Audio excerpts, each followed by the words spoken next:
قد جادلتنا فأكثرت جدالنا فأتنا بما تعدنا إن كنت من الصادقين.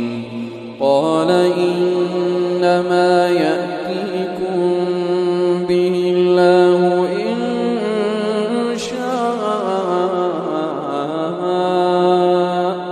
وما أنتم بمعجزين ولا ينفعكم نصحي إن أردت أن أنصح لكم إن كان الله يريد أن يغويكم هو ربكم وإليه ترجعون.